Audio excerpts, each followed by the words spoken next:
Hi, I'm Linda Miller, and thank you for coming to my video on how to clean your vintage costume jewelry.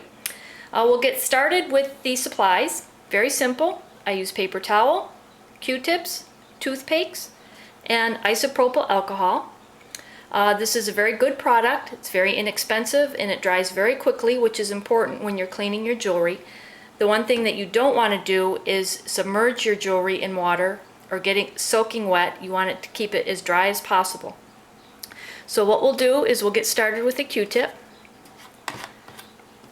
Just gonna dip it in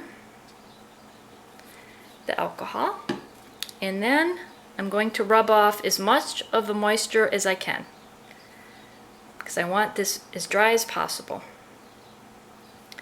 I don't want it puddling up on the rhinestones, so we'll just get started cleaning. If it looks like it's too wet, take the dry end of the Q-tip and just wipe it off. And you can go in there and clean your rhinestones really good. It's very good for getting the dirt off. This seems to be a little wet. I don't like that. So we'll just wipe it off. Now you also want to clean your metal finish, and you want to clean the backside. Now with this piece, the stones are open backed, which is wonderful, but it's a little hard to clean with a Q-tip. So the solution to that is we're going to make our own miniature Q-tip. And how we do that is we take the toothpick, we borrow some cotton from a regular Q-tip, just enough. If you wet the end of the toothpick, the cotton just sticks a little better. So I stick it in my mouth real quick. Stick it in the middle of your cotton and just kind of roll it between your fingers. And voila, you've got a little Q-tip. I also dip this in the alcohol and then dry it off really well again. This allows you to get in all those little crevices. It's great for open backed rhinestones.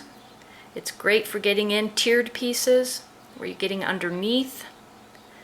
It's just wonderful for that. Now if you've got ground in dirt, I use the sharp end of a toothpick and very gently pick at it. I never use metal. Some people will use like dental picks, things like that.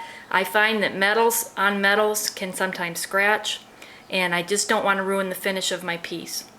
So the toothpick I use for scraping out little areas of gunk and dirt, don't ever force, because I have broken many a piece of jewelry by forcing, thinking that I wasn't being very strong, but you don't know your own strength sometimes. So, but anyway, this works really well for cleaning small crevices. And again, the alcohol is a wonderful product for keeping your jewelry dry and very clean. And that's how I clean my vintage costume jewelry. Very simple.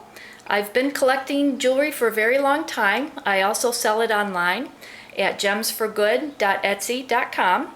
That's gemsforgood.etsy.com. I hope you enjoyed my video and hopefully picked up a tip or two. Thank you. Bye-bye.